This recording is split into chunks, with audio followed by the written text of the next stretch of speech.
What's up, everybody? This is Blake&VishSports. We're back streaming live with the GOAT. I mean, always a pleasure to have him on. You guys know him. He's Grant Cohn, covers the 49ers for SI, but more importantly, he's Grant Cohn. I mean, we've been seeing what he's been doing this week. You know, he's been talking to George Kittle indirectly on YouTube and on Twitter. Why is my dog not responding to your DMs? What's up, Grant? How we doing? I know. I feel like I'm talking to a brick wall over here. I thought he was my dog, man. I feel like Stan in the Eminem, music video, just very angry, writing notes to myself. Oh well, I guess me and George aren't going to be BFFs. Well, we'll work it out. It's okay. At least I still have you guys. You do have Mike. Yeah. I have Michael Bleachy too. He's a big fan. River Cracraft really appreciated my little digs at his name. Yeah, I think it's fine. So, Grant, before we start, actually, you just brought up River Cracraft, right? And You said if he has more than 7 catches this season, you will follow him on Twitter. That's big deal. That is a big deal. And I feel like he could definitely get there. He could absolutely get there. But here's the interesting thing, Grant. I don't think you saw it because you didn't retweet it, but Rich posted on Twitter today. He posted basically something. It was River Cracraft ran a mean stutter and go against the Washington football team. It was like Kendrick Bourne's route week 1 that Jimmy Garoppolo threw an absolute duck. The one that should have won the game against double coverage. It was a mean stutter and go from River Cracraft. It was some special stuff. I thought you would retweet it and be like, that's my guy. Maybe hit him with a follow on Twitter because it's a great route, but you didn't even see it. I think I did retweet it. I'm pretty sure I found it today. And I did because it was really super nice. I can see why Kyle Shanahan likes him. I'm betting on River Cracraft. I think I'm going to be following him by October. You think he's the new Trent Taylor? I think he might be the new Trent Taylor, yes. Yes. But actually, he might be even better. He's taller. He's faster. You know what I'm saying? Stronger, probably. Yeah, Trent Taylor 2.0, but new and improved. Ooh. Yeah. You think he'll return punts too? Oh, my God. If the Niners are lucky. How good is his fair catch? Much better than Brandon Ayuk's. That's why he should get the job over Ayuk. He's a better athlete than Ayuk, too. Better route runner. Better hands. More durable. Better name. So if you just before we start, if you were coaching the Niners, I mean, Kyle Shanahan, he's probably not listening to this, but he'll listen to this when it goes back on your channel because you're the biggest 49ers. Okay, Vish. Okay, I appreciate it. I appreciate it. It's okay, the truth. All right. You passed NBC Bay Area.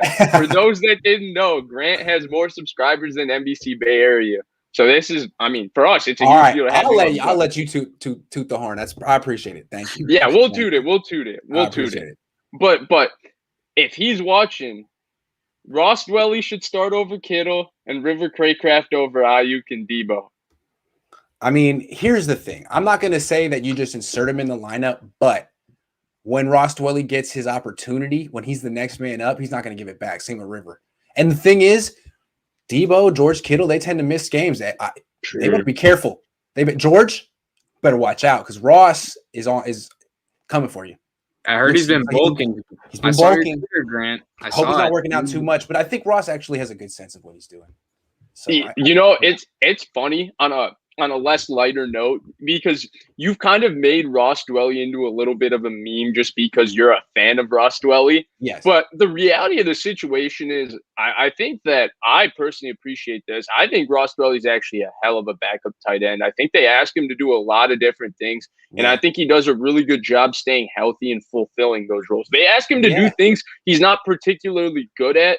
And what you can appreciate about Ross Dwelley is that he competes and improves at doing them. I mean, some of the reach blocks that they had him doing and stuff from fullback, it's not his skill set. But he's a guy that was a college, 235-pound receiving tight end who's bulked up and become a player capable of doing that. So play some fullback at times. Yeah. He really gives good effort.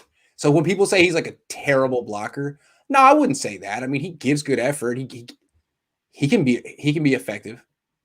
When people say he's a terrible blocker, my question is always because we've seen glimpses of his receiving ability, and we know that that's actually really good. My question is always, this is more of a Shanahan thing where why are you putting him in these spots to block? Because we know this isn't his forte. He didn't do it in college. This was something he hasn't done in his whole life. But the fact that he's improved at all these things, like we obviously joke with Ross Dwelley and all of that, but he's actually a very good football player. And I wouldn't be surprised if he gets a very formidable second contract next offseason when the Niners no longer have his right. Red zone potential. I really believe it. I'd like to see. I agree with that. Yep. I think he could be like Kendrick Bourne because I don't want to make this a Ross Dwelley show. We have other things to talk about. Yeah. Don't worry, everybody. But he has insane hands. He especially has great hands in tight spaces because he has such confidence in his hands. Exactly. So to me, like Kendrick Bourne, everyone gets on the drops, right? But what made him so good in the red zone is that he was so comfortable catching the ball with his hands in tight spaces because he had strong, good hands. And Ross Dwelley has that type of receiving ability. I mean, George Kittle is not natural, right? He had to work on catching the football away from his body and all of that with his hands, stuff like that.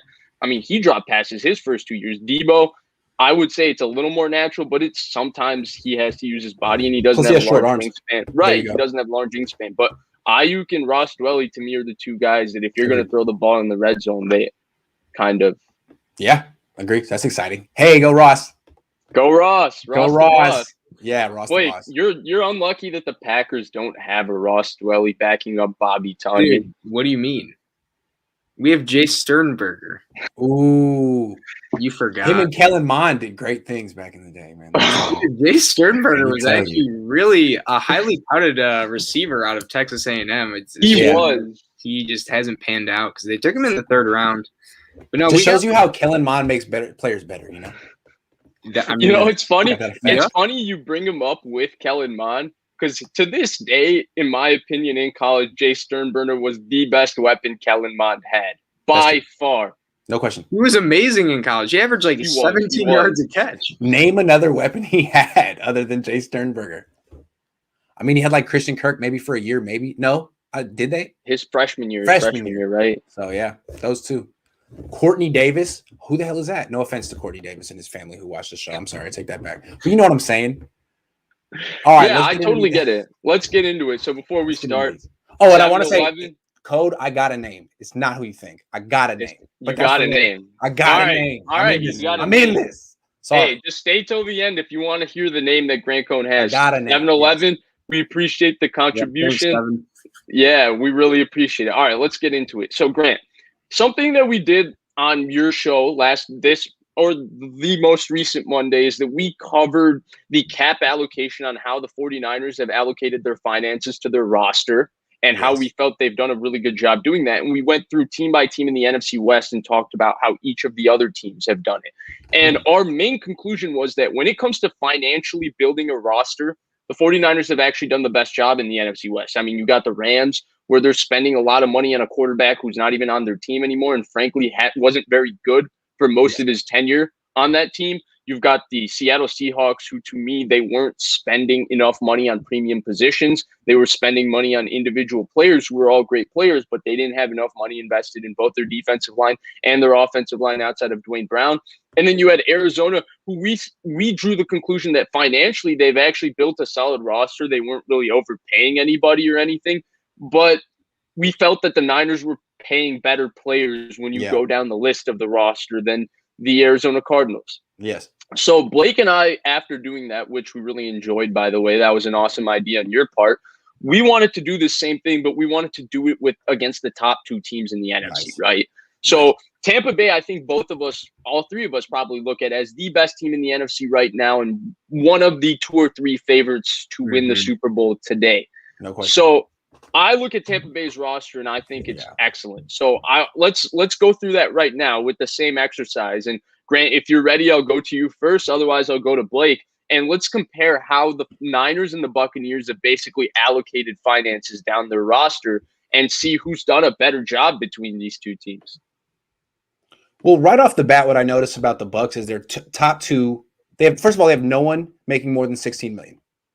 That's it. The 15, 16 is right where they're capped out at this year. And their top 2 highest paid players are wide receivers, Mike Evans, Chris Godwin.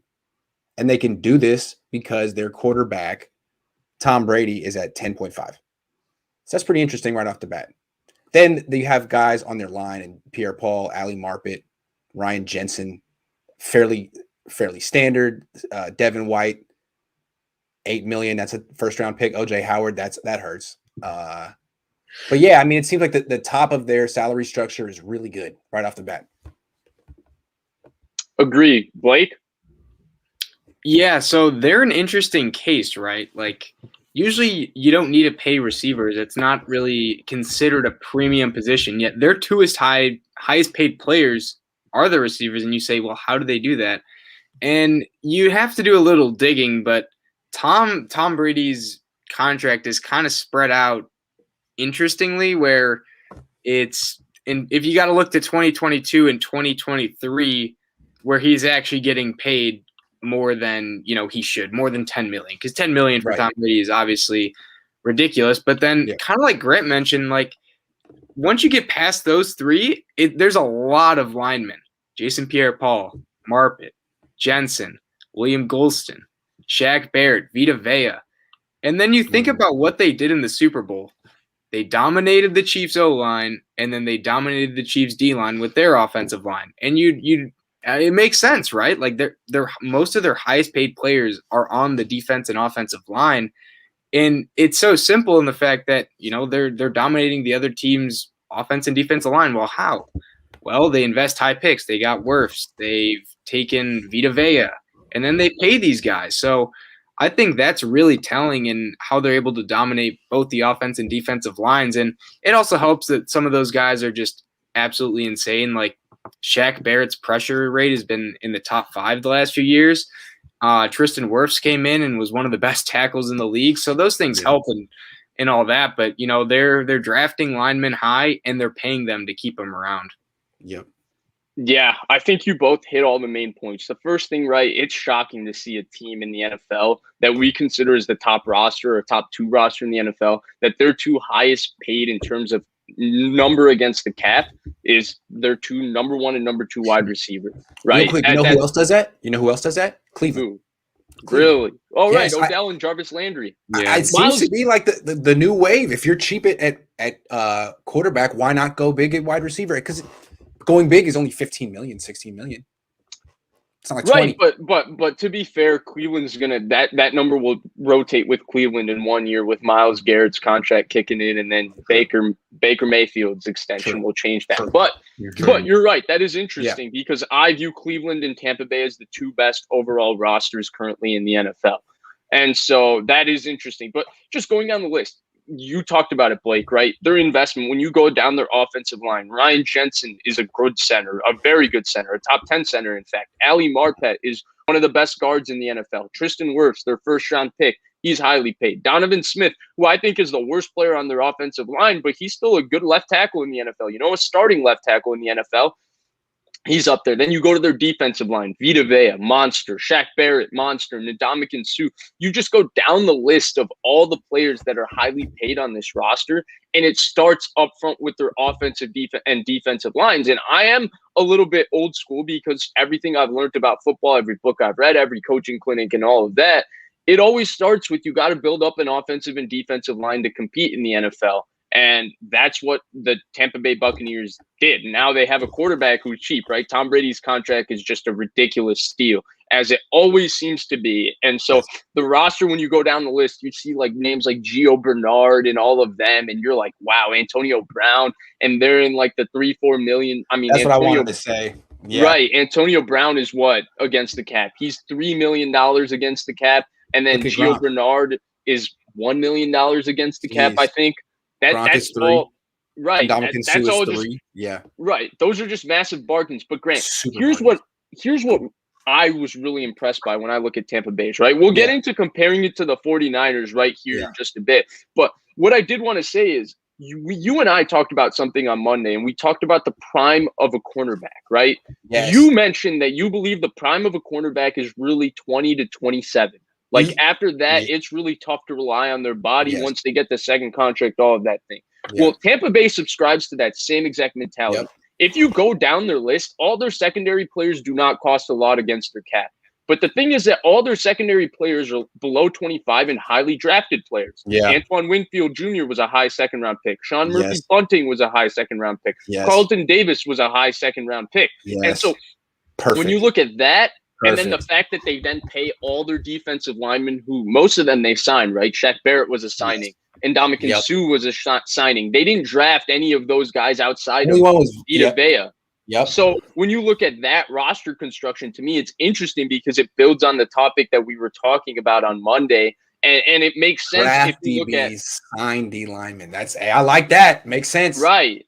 Because D linemen have a longer shelf life. You could get them at 28 and have 5, 6, 7 years. That's what the Niners did with Justice Smith. Right. Right. You signed D linemen. I feel like, though, it's kind of easy to say that, but in all actuality, edge players get paid a lot. Trey Flowers got paid $19 million, and I don't think he's ever had more than 10 sacks in a year. He got a lot of money.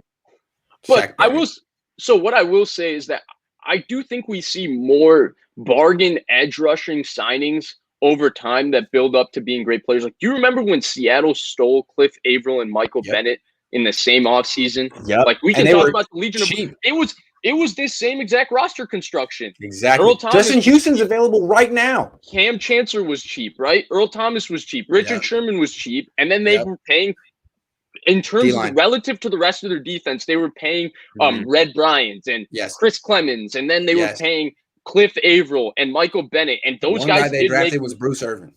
And he wasn't even a true edge player because they played him as a Sam linebacker on base. So, to me, that's really interesting. And now let's get into comparing and contrasting this to the 49ers, right? Because I think there is a clear comparison in that these are two teams that are both clearly heavily invested in both their lines. So, Grant, what do you think? I mean, forget the players, right? We're just talking about the financial allocation of these rosters. What are things that you see? Who do you think has done a better job?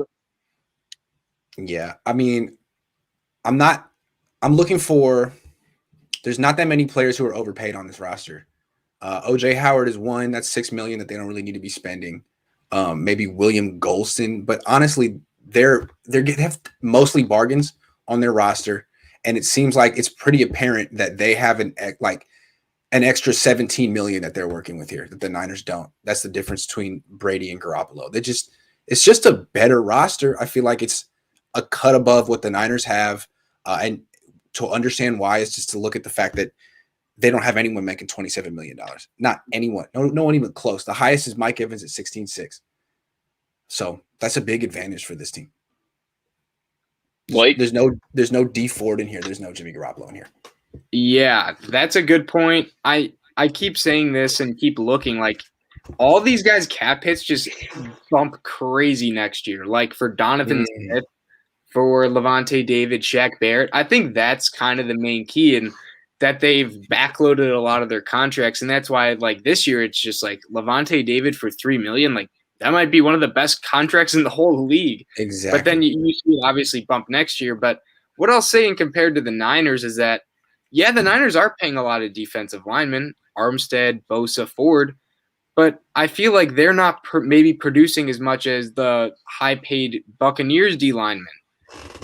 Like Barrett, JPP. I'd rather have those as my edges than probably a combination of Bosa and Ford. And Armstead's, he's pretty solid, but I don't think he's anywhere close to as good as Vita Vea. True.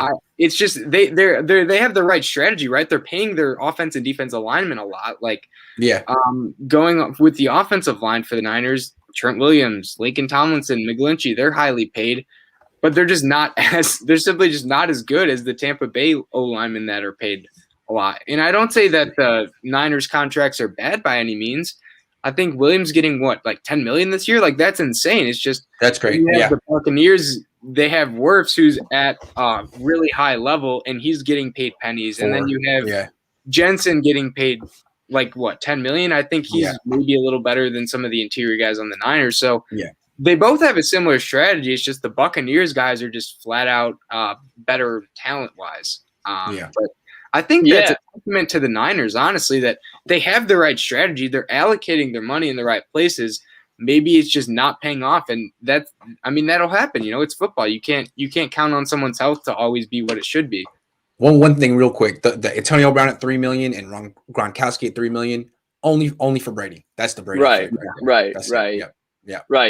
But not just if you look at that, right? You mentioned the offensive lineman, and I agree with you. Outside of Trent Williams, because his contract at $10 million this year is just one of the biggest bargains in the NFL. It's like Levante David at $3 million. But if you remove him, I'd rather have Ali Marpet than either of the Niners' two interior linemen. And I love Aaron Banks, but I think Ali Marpet is an elite guard in the NFL. I prefer Ryan Jensen at this point, especially because of where Alex Mack is in terms of his age. And I prefer Tristan Wirfs to Mike McGlinchey. And, it's not that the Niners offensive linemen, those 3-4 players are not good players. It's just that the Bucs have bargains with the players they have because they're excellent football players. They're Pro Bowl level football players. Then you go same thing to the defensive line. And I agree with you. Like Bosa Ford, to me, when healthy, right? This is an elite edge combo in the NFL. But at this point, I don't think any of us are relying on D Ford's health. When we look at JPP, Shaq Barrett, Vita Vea, and Ndamukong Suh, all these guys, because their health, I would say, is maybe a little more reliable than Bosa Ford, at least at this point, right? Bosa's had 2 major injuries in the last 3 years when you go to college with the core muscle injury and then the ACL. D Ford has a degenerative back and a degenerative knee. I don't know at what point you can really expect D Ford to be, 2018 D Ford, who was just dominating closing games for the Kansas City Chiefs. And even then, he was managing his body every single week. Mm-hmm. And so at what can you really expect from him? When you go down the list like that, I'm with both of you. But for me, where it really strikes a chord is that secondary, right?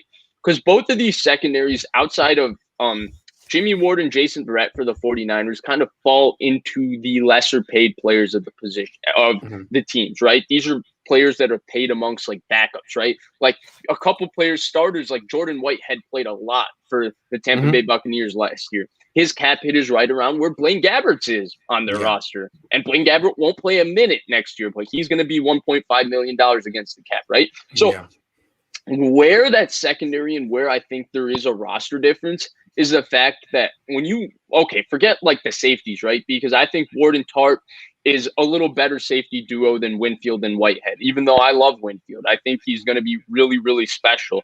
But the corners is where it really stands out to me, right? Because if you think we both think, I think we all three think that Verrett's somewhere in the borderline top 10 corners. Well, Carlton Davis last season played at the exact same level that Jason Verrett played at. The only difference is he's a little cheaper, he's bigger, and he has less health risk.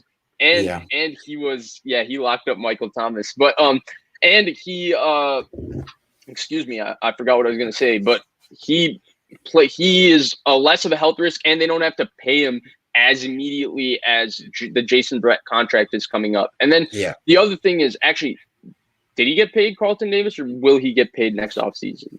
I don't think he was drafted in 18. Okay, so he has the same money issue as Jason Verrett. He's going to have to get paid. He's just 3 years younger. But the number 2, number 3 corner is where I really look at, because Jamel Dean and Sean Murphy Bunting are really, really solid athletes. Yeah, they are. Pretty solid corners, especially when you got a pass rush like what they have. Yeah. To me, that's better than Emmanuel Mosley. That's better than Ambry Thomas. That's better than Diamador Lenore. That's just better than what the Niners have across the board when you look down, when you go Jamel Dean and Sean Murphy Bunting. And because of that, I think that's what gives Tampa Bay the real advantage, because they're not spending as much. It's just that their investments were in terms of draft picks. So the Niners guys aren't these highly drafted players at corner, which is why we prefer the trio of Carlton Davis, Sean Murphy Bunting, and Jamel Dean to Jason Verrett, Emmanuel Mosley, and I guess K'Wan Williams. But I really look at the depth across the board, and that's where I think Tampa Bay really separates themselves. And I think why that is, Grant, I would say, one, it starts with the quarterback, right? Them being able to first sign their quarterback so they didn't have to give up any draft capital to get their quarterback, and 2, with their quarterback being so cheap. But the other thing is that I think it starts from a philosophical perspective, that the Tampa Bay Buccaneers have taken an organizational approach that they want to draft a cornerback in the 2nd and 3rd round every year. And if you look at the cornerback types that they've drafted, it's all the same. Carlton Davis, Jamel Dean, Sean Murphy Bunting, they're all height, weight, speed prospects. So they've looked to draft these elite athletes at corner and look to develop them and help them out by giving them pass rush, which what they spent money on. So I think that's where philosophically Tampa Bay, other than the quarterback obviously making less money, is where they get the slight edge over the 49ers. Because the Niners are different, right? They draft their defensive linemen and sign their corners. Right. I prefer Tampa's method because I want younger corners, straight up. Yep. Also, there's one big advantage that we haven't even mentioned, and it's the fact that the Niners are paying $12 million more for people that aren't even on their team than the Buccaneers. The 49ers have $14 million in dead cap. Half of that's from Quan Alexander. Buccaneers have $2 million. And 1.3 is going to Shaquille Barrett, so I don't even know how that's dead cap. I don't know. Exactly. That makes no sense. When you think about it, that's $12 million plus the difference between Jimmy Garoppolo and Tom Brady is $17 million. So that's $29 million that Tampa has to play with right there. You can do a lot with that. And they have. There's not like they're wasting it on some stiff like D Ford or something like that. They have really good team. This team is really good. Yeah. Right. Yeah. Right. And, and again, I think both of those 2 points are really important, especially the D Ford one. And I think that's where I get maybe a little bit concerned because Quan Alexander is a high cap hit relative to the rest of this roster next year because there's not really a highly paid player on this roster outside of Jimmy Garoppolo. And so Quan Alexander is a high cap hit and he's not going to be on the team. D Ford is still a high cap hit and we don't know how much he's going to play. And so when you look at those two names and how the fact that they aren't key contributors, and then you go down Tampa's list outside of maybe William Golston, you can't really say there's anybody in Tampa's top 25 players that are being paid that aren't going to be key contributors next year. And is OJ Howard going to be a key contributor? That's the only question. I would say if they didn't have him, I really don't think there'd be a difference. He was injured for a lot of this year. True. Gronk and Cameron Brate were more than adequate. Exactly. Anything they give him, whatever. Okay. So, all right. So, yeah, this team is stacked. It seems to me that as long as Tom Brady plays like himself, this team is the team to beat. Right. And that to me is what it is. As long as Brady is playing like a top 10 to 11 quarterback in the NFL, the way they're financially structured and who they're paying in terms of their financially structured, they're going to be a tough team to beat next year as well. And I wonder if Brady's willingness to restructure and take a lower cap number and push things back is infectious to the rest of the team. Well, if Tom's going to do it, why can't I do it? You have guys like Levante David, Gronkowski, Antonio Brown, all with these really low cap numbers. Like maybe it's something Tom Brady not gets them to do, but they do because of him. It's like he sets the tone. If Aaron Rodgers is going to ask for $37 million, maybe everyone's going to want it. I don't know. Maybe Tom gets it though. Go ahead, Blake. He just gets it. I was gonna say I feel like it's less about like Antonio Brown situation. I understand because there's like tons of lawsuits against him, but it's the Gronk coming for a bag of chips for pretty much nothing. It's the Giovanni Bernard who's off the Bengals who has been a really solid running back too his whole career. Now he's gonna be the third running back because they got playoff Leonard Fournette for also very cheap. I feel like it's those guys, the guys that maybe they don't get talked about enough, but are like, if you have them for cheap, they're amazing role players. Like, what's the difference between someone like Leonard Fournette and like Jamal Williams? Well, Jamal Williams is, I think, a really good running back, but Fournette is too. Williams is also paid like 3 times as much. And I'd say they're of similar quality, but having someone like Fournette for that cheap is just like a steal. And it's not anything against Williams because who would not take more money, right? It's just if you have the ability to take someone, 2 players of similar, skill level, and you take a Fournette who's way cheaper, it just benefits you that much more and allows you way more flexibility. And it just compounds on each other when multiple guys do that too. Yeah, I think I'm with both of you. I think it's just an intangible effect of Brady. Because I think I think it's hard. It's human nature to not be influenced by someone, first of all, who's had so much success. And second of all, they're so willing to make every single sacrifice to win. And when I think it's very hard to be the guy that asks for, the top of the market money when Tom Brady himself is asking for less money. I think his generosity and his willingness to constantly to do whatever it takes to win automatically just rubs off on everybody else, where like, when in a moment where you thought maybe you would be more selfish, now with Tom Brady, you're like, hey, well, screw it. I've had more fun doing this year than whatever.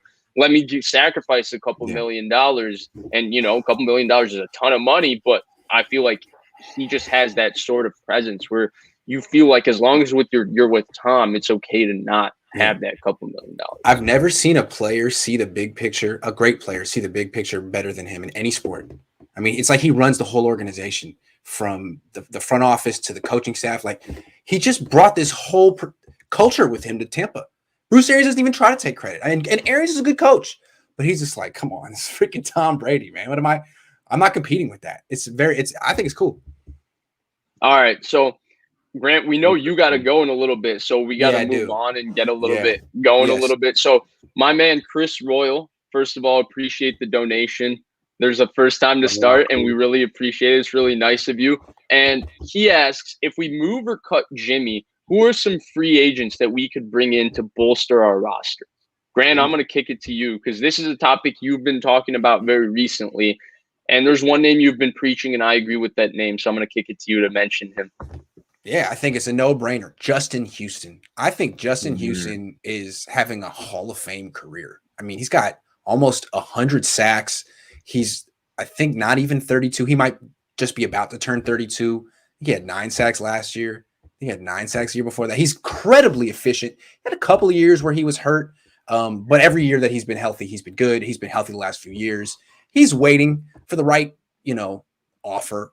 Jadeveon Clowney waited till the very end last year. He's going to sign eventually, and if it's not with the 49ers, it'll be with another contender. So he can either help them or he can hurt them. So seems like, why would you not want this guy? He played on the same defense as D Ford and was always better than D Ford. So bring him back. Now you can have the whole crew back together. Justin Houston. That's just for starters too. You guys can take it from here. Blake? I thought that's a good one. And just to expand on that, like with the Colts, he was more of like a situational pass rusher, and that's all he would need to be on the Niners. Right. 3rd and over 7 and more, just throw in Justin Houston and have him go maybe 10 snaps a game or something. And leave the run defense for other people, man. Absolutely. Exactly. Yeah.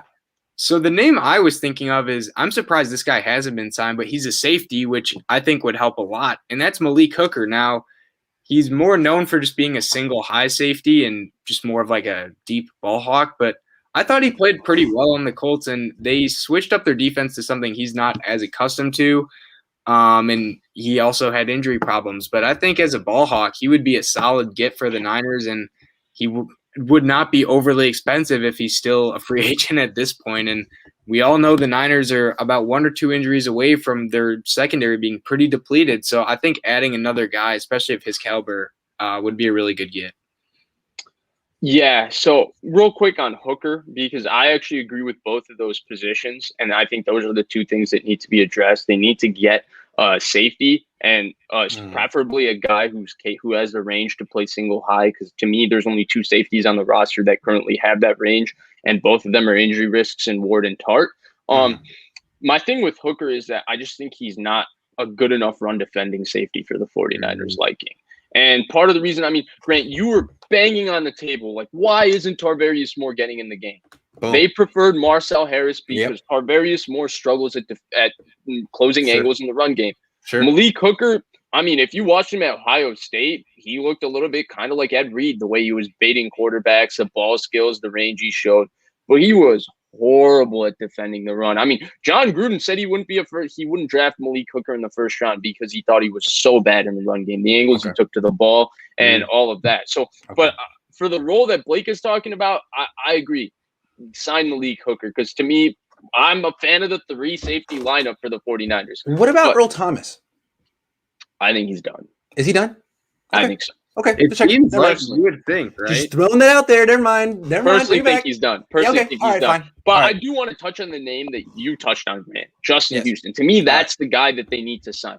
First of all, Justin Houston, 5 years ago, I feel like people don't realize how good of a player he was. He had 22 sacks in his season, was one of the main contenders to win Defensive Player of the Year. This guy is a bad man, but he's also had seasons upon seasons of 8 to 9 sacks. Second of all, he's just 32 years old. I think when I evoke the name Justin Houston, people are thinking 35, 36. For reference, Julius Peppers, who obviously is one of the freakiest players of all time, he's a surefire first ballot Hall of Famer. I'm not comparing the 2 of them as players. He was signed by the Green Bay Packers when he was 34. And he also was coming off an 8-9 sack couple seasons of 8-9 sacks, just like Justin Houston. And Julius Peppers was a 3-down player for the Packers, and just he was really good. He was really because he was right, because he's one of the super just great super freaks in NFL history. But Houston is just a situational pass rusher with Bosa, with Armstead, with a developing Kinlaw, DJ Jones. He would kick butt for the 49ers. To me, it's a no-brainer, the fact that he's right there. And that brings me to my second point, right? We're talking about moving off of Jimmy, and it could be Justin Houston, it could be Malik Hooker. But I also think having an extra $10 million to play with is really important. One of the mistakes the Niners made last year is that they didn't even have enough money to move guys to and from their practice squad because of their cap. They need that money to play with because they have to understand our team gets injured. And when our team gets injured, we have to constantly make roster moves, right? It can't just be Ziggy Ansah who you pay basically the rest of your cap to, and he gets hurt in half a game, and that's that to your cap room, and you don't have time to, you don't have the money to move players around. And number two, it's having that money to play with, because this team, right, we've talked about it. If the people stay healthy, things go right, all of a sudden we could be looking at them week 6 and they're 5-1, and we're like, whoa, the Niners have a chance at the Super Bowl this year. And if they're in that situation, there are still holes at receiver, the secondary, and everything, edge rusher, that they need to address. And there will be guys that come Emmanuel Sanders like open during the trade deadline, and you want to have that money to play with, so that, because they can't afford to give up a lot of picks, so you want to be able to take on contracts and do stuff like that. Like Stephon Gilmore is the perfect example of that. So I think that from that standpoint, it's not only imperative when you move off of Jimmy to get a Justin Houston or a Malik Hooker, but it's also imperative to keep that money, because you need that. You need that flexibility. Here's my question to you guys, though. Do you think they still need Houston when they've gone out and got Ibukam and Arden Key? And I know Maurice Hurst is an interior guy, but they also got him. So do you think those guys could do similar to what Justin Houston would do? I mean, mainly the first two. Or do you think there's still room for Justin Houston somewhere in this lineup?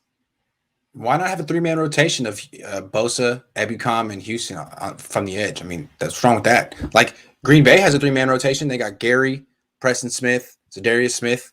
3's better than 2, especially with Bosa. You never know what he's going to do.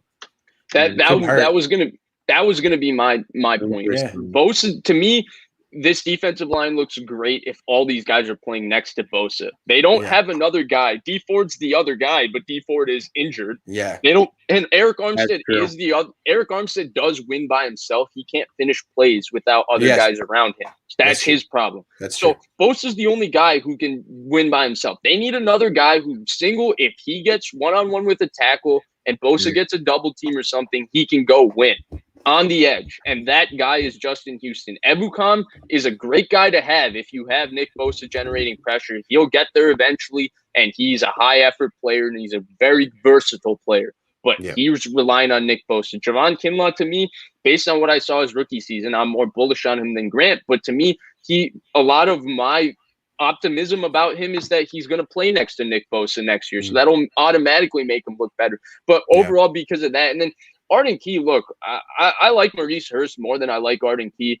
My thing with Arden Key is I don't think you can bet on his personality one bit that he's a guy that's ever going to maximize his talent. What went wrong with the Raiders? It's not like they had edge depth just sitting in front of him. Like Clellan Ferrell has not lived up to what he's supposed to be. Mad Max Crosby is their one guy, and they went out and gave the big money to Unique Ngakoue because even though Arden Key is a very talented player, he never lived up to anything there. And then Maurice Hurst is a good athlete, an explosive athlete, but I just don't see him winning in terms of that competition for that interior defensive line. I think Zach Kerr is better than him in terms, especially as a run defender, and that's very important because of the way the Niners front works with the wide 9. I think Gibbons is better than him. I think Kinlaw is better than him. I think Jones is better than him. How many interior defensive linemen can you truly keep? They need a guy who's capable of winning one-on-one, and that guy is Justin Houston. Yo, let's compare the Niners to the Packers. I gotta go in like 12 minutes. Sorry. Okay. So thanks for the question, real quick, though. Yeah, thank you. And then real quick, Raymond Martinez says this show is E-Light. We really shout out Bowtime. I see Raymond all the time in the Discord too. Raymond's the man. I love Raymond. Yeah. So Grant, I was thinking maybe we can compare them to the Grant, look at you. It is hardcore. So instead of comparing them to the Packers today, because I'm sure we'll be streaming somewhere in the near future. And maybe if there's more clarity to the Aaron Rodgers situation, we can do this again. We'll come back and do this exact topic again. I say we just go to our most underrated running back. So if you, I'll just give a brief intro. And so if you guys didn't watch our last stream, Blake and I talked about this, where we are introducing a new topic to our show where we go through position by position in the NFL and name what player we feel is the most underrated. Last time we streamed, we did quarterbacks. Blake picked Ryan Tannehill. I picked Baker Mayfield. And this week with Grant Cohn, I mean, we thought we would do running backs, and we put Grant on the spot a little bit. But when he said at the beginning of the show he has a name, it was for this topic. So without further ado, what everybody's been waiting for, Grant, who is the most underrated running back in the NFL in your opinion? Okay, all right. This is a really good question. I'm going with this guy. I feel like the way the NFL has evolved, it devalues running backs who are pure runners. You got to be a receiver as well. And this guy isn't necessarily a tremendous route runner, but I consider him the hardest running runner in the league, the most vicious runner in the league. He led the league in yards after contact last year. Ronald Jones. He's kind of like an afterthought in the Tampa Bay offense because Tom Brady and Rob Gronkowski, but Ronald Jones averaged 5.1 yards per carry last year. He's vicious. I mean, imagine if he were on the Seahawks. He's exactly the kind of running back that they love to have. I think he's a top 10 running back in the league. I think he's a hell of a player. So Ronald Jones, that's my guy. Blake, thoughts on Ronald Jones? I know you mentioned him to me. That was one of my top 3 guys who I was actually going to save before I chose my actual person. So, yeah, I love Ronald Jones. I remember he had a ton of hype. I think he came out of FSU. USC. I was thinking Calvin, I think he was FSU. Yeah, Ronald Jones, awesome. You mentioned Grant, kind of an afterthought because they have way too many mouths to feed, and Leonard Fournette kind of went off. But during the regular season, it was mainly Ronald Jones who was the lead guy, and he is really good after contact. Very I mean, violent. He was very big. And he also has breakaway speed too. Yeah. He had a 98-yard touchdown, and you can't do that if you can only run 40 yards fast. So, yeah, he can do it all. If he was the lead back on the team, I would be very interested to see what numbers he could put up in a 16, 17 game season. So I love that you went with Ronald Jones, especially because Blake was hyping him up to me earlier today. He's like, no, Ronald Jones is underrated. And I thought about it, and you guys are right. He is very underrated. So just a couple of quick thoughts. First thing is, if you remember when he came out of SC, his comparison that everybody said who he reminded them like was Jamal Charles, right? A guy who was kind of like a scat back, really quick feet, really fast, really agile. And his rookie year was horrendous. He was terrible. He averaged 1.9 yards per carry. He couldn't get on the field. He was horrible. People thought he was a bust automatically. Then his second year came, and with Bruce Arians, Peyton Barber was the presumptive starter. But Ronald Jones changed his body. He became a big dude. He certainly did. Once he became a big dude, if you remember, Grant, week 1, Tampa Bay was able to run the football, especially after Quan Alexander got hurt against the 49ers very effectively. And the guy who ran the ball very effectively in that football game was Ronald Jones. He played phenomenal in that game. And then obviously it grew and he got better. They threw the ball way too much in 19, so it didn't truly highlight his skill set. But last year, he was unbelievable when it came to running the ball. He ran so physically. He ran so hard. I love that you mentioned that he's the hardest runner in the NFL. And to me, it's just a testament to how mentally tough he is for him to bounce back after that rookie season when everybody basically wrote him off. And he was a joke. Great choice. He was a joke, was he not? Yeah, he did not 9 yards per carry. Rookie year. My God. Yeah. And people were calling it a wasted second-round pick already.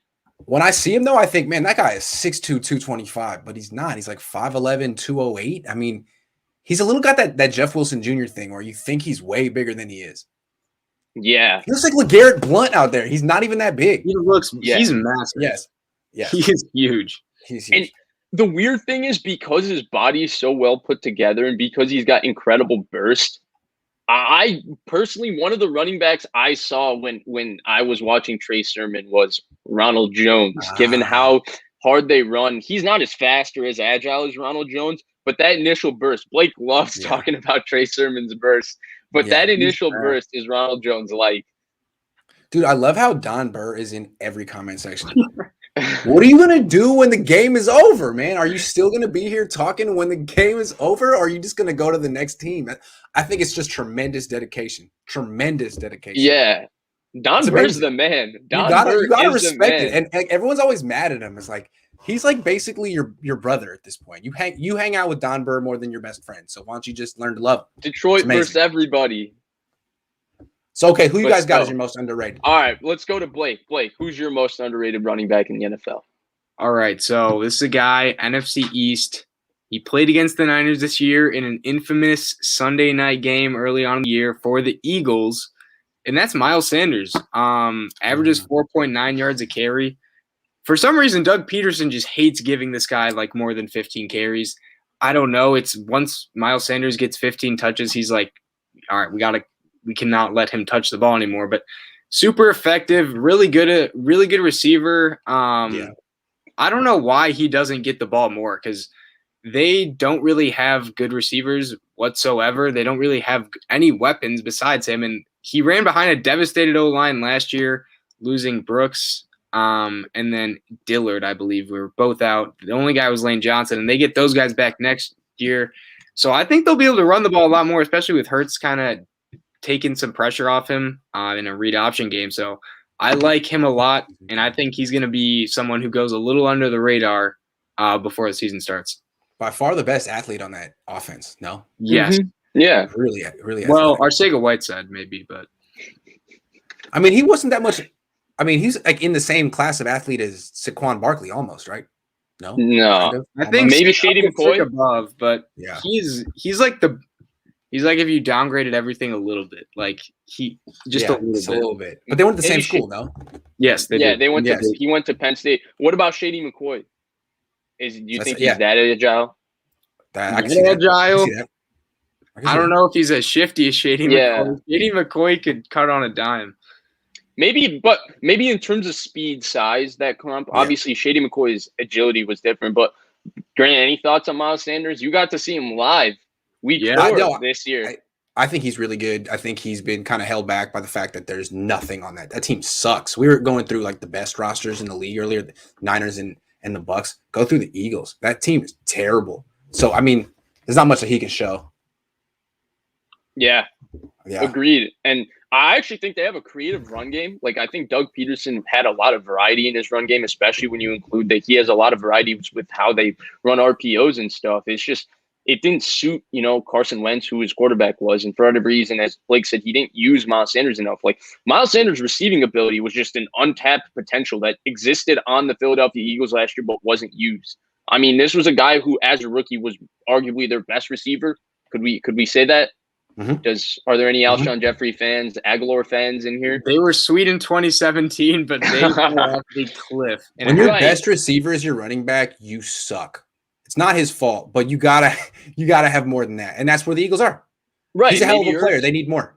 Right, and so in 2017, like his receiving ability, they didn't use, and I think I love the pick of Miles Sanders. He's an explosive athlete. He can house call a lot, and you talked about it. He is good in the shotgun run game. Like not everybody's suited for that. Like legitimately great.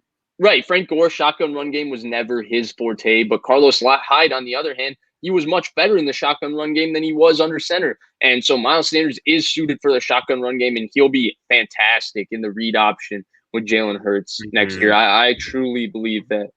Vish, do yours. I got to leave in 3 minutes. I want to hear it. 3 minutes? I got to leave. I got to go. Yeah. Mine, I can't believe I'm doing this because I've already said this team is going to win the AFC next year. I picked their quarterback for the most underrated player in the NFL, but I'm going to go once again to the Cleveland Browns, who seemingly are my adopted second favorite team. And I'm going to go to Kareem Hunt, and I'm going to say he's the most underrated running back in the NFL. And so where I think Kareem Hunt gets underrated, right? Obviously, he had that horrible off-the-field incident. We don't need to get into that. But prior to that, he was looked at as one of the 5 or 6 best running backs in the NFL.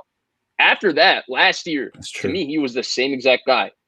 I don't think there's a peep about Kareem Hunt as one of the 10 best running backs in the NFL. It's like just overshadowing him, yeah. Right, but But Yeah. to me, the difference between Nick Chubb and Kareem Hunt as runners, Nick Chubb is obviously the better runner. I don't think it's that drastic. Kareem Hunt had 841 rushing yards last year and 6 touchdowns for about 4.2 yards a carry. Now, he's not as good a runner as Nick Chubb. Nick Chubb is more explosive. Nick Chubb is better after contact. Nick Chubb has better contact balance and better patience and better vision. But Kareem Hunt is also very good in all of those areas, just not as good as Nick Chubb.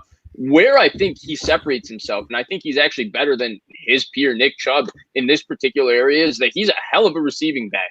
He's turned into their third down running back that they line up everywhere. He's an unbelievable wide receiver. I mean, last year he had 5 receiving touchdowns, 38 catches. I mean, for a team that's loaded with receiving options, 3 good tight ends, 3 or 4 good receivers. The fact that you have 38 catches and 5 touchdowns from a running back to me is impressive. If you go down the list, to me, there's no reason why Kareem Hunt, you can say he's not one of the 10 best running backs in the NFL. Like, Grant, you mentioned that you think Ronald Jones is. To me, Kareem Hunt is definitely one of the 10 best running backs in the NFL.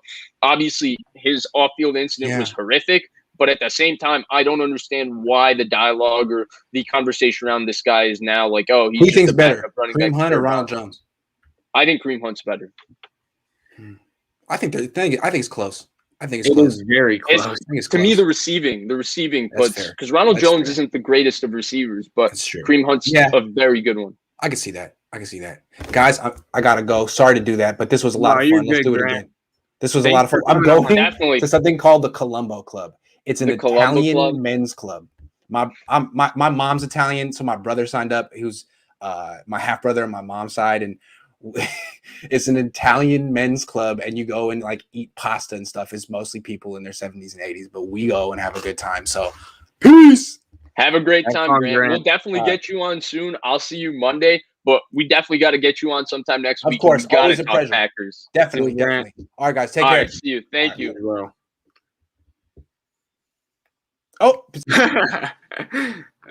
Yeah, he didn't leave. On Kareem Hunt, though, if we go back to that for a minute, I was going to say, if you remember, I want to say it was 2017 or 18. He was still on the Chiefs.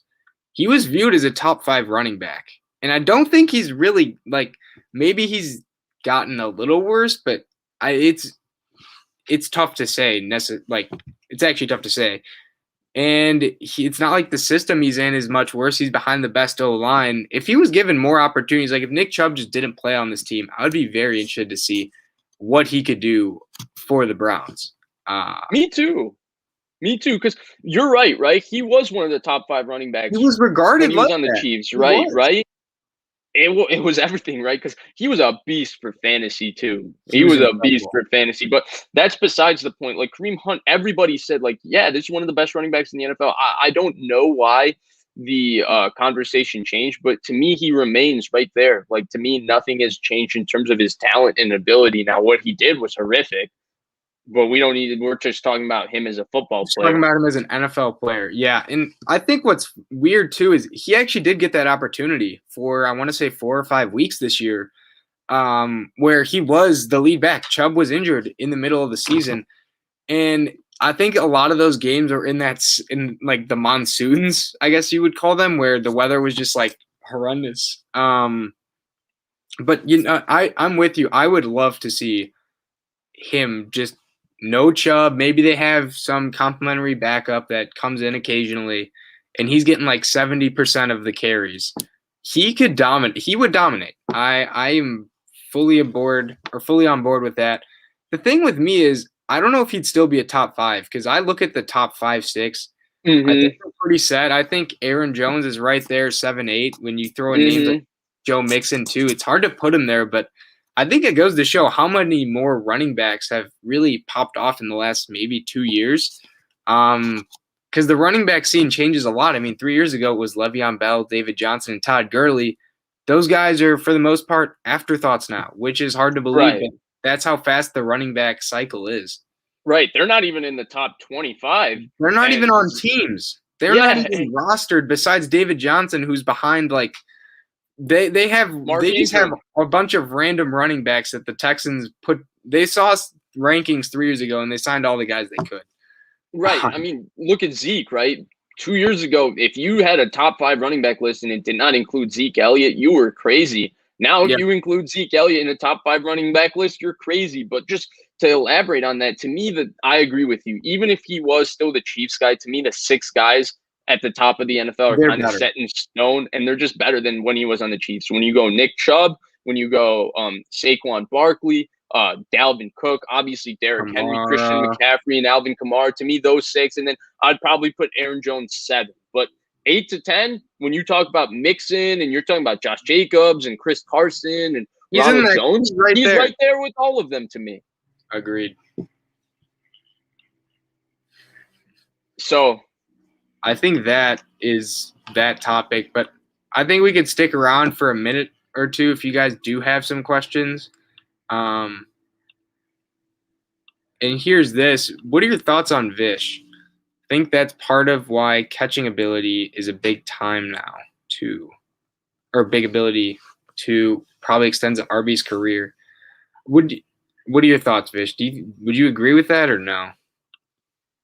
It depends on the kind of receptions they're getting. Like, you look at the kinds of receptions that a Saquon Barkley or a Christian McCaffrey get, they're avoiding, first of all, 3-4 hits once they catch the ball, especially because McCaffrey gets a lot of receptions from the slot, right? And then Barkley gets a lot of flares, a lot of swing passes that he has guys right on top of him. But the other thing, obviously slot receivers aren't that protected too. Look at Edelman's body. Edelman's body is just worn down and broken down. Austin 7 years. Right. Austin Colley's another example. I mean, look at Cole Beasley. He's a guy that has always playing through something now. So they're not that protected. They take a lot of brutal hits too. So I don't think that receiving ability at the end of the day extends a running back's career, but I think it's essential in what you need a running back to do, because without a running back's receiving ability, I think that there's just so much of the game that you're missing out on, so much you're missing out on what you can do with your offense. I think 10 years ago, Derrick Henry, by far, there's no question, would be looked at as the best running back in the NFL, right? But now I think that some people will say Kamara, some people still say Derrick Henry, some people say Cook. But McCaffrey. I think that receiving aspect of Kamara and McCaffrey puts them in the same conversation with Henry, and because he's not the best receiver. I'm with you. And just to further prove this, we mentioned the best running backs 3 years ago. What were those names? David Johnson, who was a former receiver who caught a lot of balls. Le'Veon Bell, who had the most, I think he at one point averaged over 100-something scrimmage yards a game, which he caught a lot of passes. And Todd Gurley was also a beast in the receiving game, but I felt like his was more of screens and less actual routes. But those guys were their bodies had a lot of wear and tear. And maybe I wouldn't say it extends a running back's career, but I feel like you don't get hit as hard in the open field if you're catching a pass as a running back as you would running, like a halfback dive into 300-pound men. But yeah, it's interesting. And then kind of off that, Vish, I don't know if you want to take this one as well. So Carlos said, I think the days of the bell cow running back is limited. Niners have had success because of the rotation. What teams do you think will follow in their footsteps? Are the Jets going to have a committee? We can go with the first part. Do you think the bell cow running back days are limited and kind of stopping, Vish? No. I think if you have that guy, you're still having a bell cow. I mean, Zeke Elliott was a bell cow. Derrick Henry was a bell cow, is a bell cow. Todd Gurley is a bell cow. Christian McCaffrey is still a bell cow. Christian McCaffrey, this is where Kamara, I think, changes the conversation. The difference between Kamara and McCaffrey is that you don't run Kamara 300 times in a season. With McCaffrey, you run him 300 times in a season because he's that good in between the tackles, and then you have the receiving ability. To me, Dalvin Cook's a bell cow. I would say Aaron Jones is a bell cow.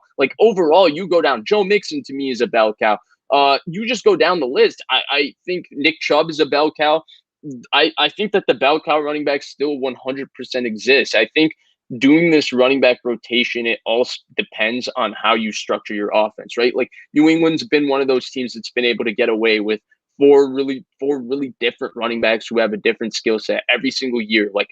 Burkhead, Michelle, James White, right? 3 different running backs. Those are 3 main backs. This year it'll be Damian Harris, Sony Michelle, and I think James White is still there. So they do this running back by committee. But to me, it's still, if you have a guy, then you're still it's still a bell cow league. But I think what happens when you get into this rotation is if you don't have a guy, and the Niners, they don't have, the guy. They tried to get the guy, right? Jerick McKinnon was paid like he was supposed to be the guy. He never lived up to that. Trey Sermon's been drafted pretty high. Like the Rams, like Cam Akers, he's going to be their bell cow. They drafted him really high. So overall, I still think teams are looking to run their offense through a particular runner. It's just if you don't have him, unless you're New England, you look to adjust and pivot and do whatever you can. I mean, the Niners tried to make Raheem Mostert that guy. When Raheem Mostert played, he was getting 14, 15 rushes in the first half. It was that wore him out. And then the second part of this question, I think the Jets are going to be maybe this year a running back by committee team, but I think I'm such a big fan of Michael Carter, and I know Blake is too. Mm-hmm. I think very soon into this season, it's going to be very clear who the Jets guy is, and I wouldn't be shocked, even though Michael Carter's body doesn't look like he could be a guy that could take the amount of punishment that, say a Derrick Henry can. I think he does have the toughness and the balance and the ability to avoid big hits to do that. And for that reason, I think the Jets will end up being centric to Michael Carter very, very soon. Interesting. So the first part of this is the bell cow running back limited. I guess my thought would be I think I'd rather have, just breaking down health in cap situation, I would rather have a rotation. I would rather have a running back by committee. And as an example of that, let's go through a little list of some of the Super Bowl winners and what backfields did they have? Well, Tampa Bay, they had Fournette, they had Jones. The Chiefs, they were mainly Damian Williams. Patriots, for the however many times they've won, I feel like they've always had a rotation. The Eagles had an awesome rotation. They had Corey Clement, Ajayi, LeGarrette Blount. The Broncos mainly had C.J. Anderson. Seahawks mainly had Lynch. There's a few other teams on there. The Packers, when they won, James Starks was their number one running back, although I wouldn't really consider him a bell cow by any stretch of the imagination. But here's the thing. Even if you have a really good running back, like a top 5 running back, I still think it's valuable getting a good backup. Not only you're keeping them healthy, but they're more efficient when they are running. The Packers and the Browns, they have top 8 running backs. Me and you would agree on that with Chubb and Jones. But they've also had running back by committee. That Jamal Williams, A.J. Dillon were both there. And then for the Browns, Kareem Hunt was there. And then when you look at the Saints, even in 2019, when they had Kamara, who exploded onto the scene, having Mark Ingram there was great. I personally like the idea. And yeah, Latavius Murray as of recently. I like the idea of a running back by committee, and just having maybe one guy's your main guy, but having like a James White or a really, really good pass catcher. Jamal Williams was like that for the Packers, great pass blocker and catcher. I think that is a little better, but yeah, I don't think the days of there will always be like a few bell cows in the NFL. Like that will never go away. So my question is, okay, forget the Browns, right? Because they have 2 top 10 running backs. Sure. They're a little bit of an anomaly. Do you view, having a solid second running back as being a committee? Because I still don't. Right. Outside of the Saints, and they're the special example because Alvin Kamara, he cannot be a bell cow, right? That's not his style. He's never had 1,000 yards rushing season. He's just not a bell cow running back. He's an all-around, just offensive weapon. But when you look at, and Nick Chubb, let's say they had a lesser player than Kareem Hunt, a guy who's a good receiving back, like a Gio Bernard type, I wouldn't look at them as a running back by committee because to me, they're still Nick Chubb-centric running the football. Okay. To me, I that's where I disagree. I think Alexander Mattison is a good backup to Dalvin Cook. I do. I think he's a guy who can come in and have a 100-yard rushing game if Dalvin Cook got hurt. But I don't look at them as a running back by committee, if that makes sense. So you're saying, if it's a running back by committee, they have 3 guys that are getting a lot of touches. It's not just 2. Okay, that's fair. Like Rex Burkhead, James White, and Sony Michel, or Raheem Mostert, Matt Breida, Tevin Coleman. Would you say I agree. Like the Ravens, for example, Dobbins and Edwards, and then Justice Hill will throw Cohen very sparingly. Would you consider that a running back by committee? Yes, even though I would. Okay. I would. And, I agree with you. I think it's essential to have a good backup running back that can spell your starter, where you don't overuse a Christian McCaffrey, because you need him healthy for every important portion of the season. But at the same time, I don't think the bell cow is dead, because these guys are still getting overused, if that makes sense. Yeah, and I mean, from a team perspective, not considering the player at all, like, if you have a running back who's really good and you have him cheap for 4 years, like, you're going to run him into the ground. Like, think of what the Steelers did. They wouldn't give him a contract. They franchised him twice. I think the second time was unsuccessful as he sat out. But, yeah, like, they didn't want to pay him a full time. They kept giving him over 300 touches a year. That's terrible for his health, but he was one of the most efficient players ever in the league. I mean, prime Le'Veon Bell was actually so special. And I mean, he averaged, I want to say it was like over 110, 120 scrimmage yards a game. Like, that's what he averaged. That is mind-bogglingly good. But yeah, like, you wouldn't want to pay someone who has over 1,000 touches, and it's, you don't pay them for what they've done for you. You pay them for what they will do for you in the future. And as tough of a decision as that is, like, that's just the reality of it. Yeah, I 100% agree. And do you want to take maybe one more question? Yeah, sure. Because my man Brandon Vincent has been asking some awesome questions here just in a row. They're all kind of the same topic. So I thought we would take this question right here and then call it. So which running back do you think would do with a better change of scenery? And if you don't have a name off the top of your head right now, I can go, because I have one right now. Yeah, you can go. I'm going to have to look at a list and think about this. To me, this is easy. It's Joe Mixon. It's Joe Mixon all the way. To me, Joe Mixon is as talented as any of the guys that we say are the best running backs. He's very big. He's got great vision. He's fast. He's a great receiver. He's an excellent pass blocker. To me, Joe Mixon, actually, his running style, everything reminds me of a prime Le'Veon Bell, except he's a more explosive athlete. Like, I remember there were a lot of people that said that, whose opinions I trust when it comes to evaluating running backs and stuff, who said that they believe that Joe Mixon was the best running back in that 2017 draft class. And obviously he, like Kareem Hunt, had a horrific incident in college, which was why he fell. But Leonard Fournette was considered to be like the next Adrian Peterson in that draft. And for people to say Joe Mixon was a better prospect tells you just how optimistic people were and how high people were on the physical talents of Joe Mixon.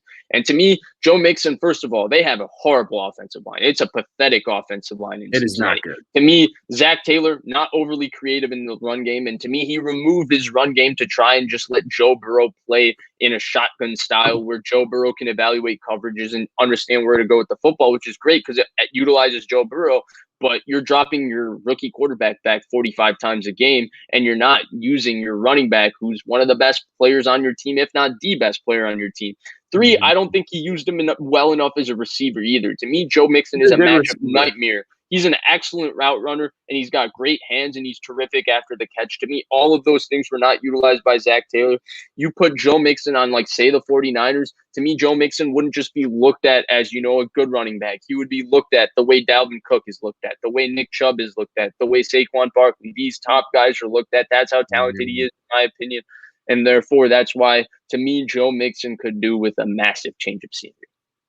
I feel like with him, too, like, he just needs to stay healthy for a whole year, because that's been another concern. True. But yeah, like, someone of his talent averaging a lot of games, like 3 yards a carry, is just not indicative of his skill, but more of just like what is surrounding him, and it hasn't been great the last few years. So I like the Joe Mixon the pick, and it's funny because my pick's kind of the opposite. Mine is not more of a star type player who's just on the wrong team. Mine is a guy who's a backup, but if he was given the chance to have a bigger role when he has, he would be special. And that's Tony Pollard of the Cowboys.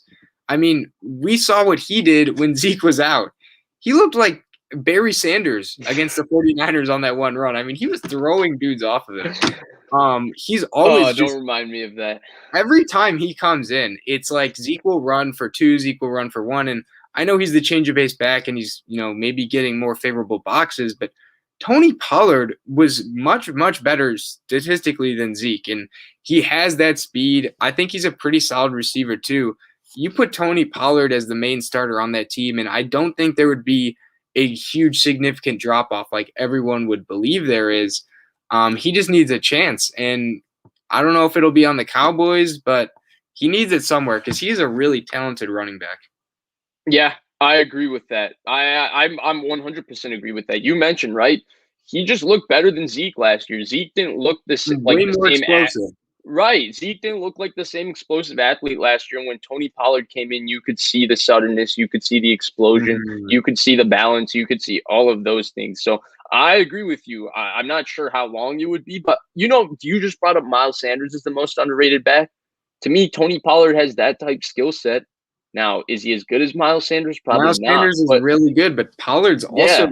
a really solid. He's one of the best second running backs in the league, and it's sad that like Zeke, how much I feel like Zeke's when he was at his peak, how much he's fallen off, and seeing that because you mentioned it when you watch them like come in, when you watch Pollard come in, you're just like, this guy is so much more explosive. Like it is very very noticeable. Agreed.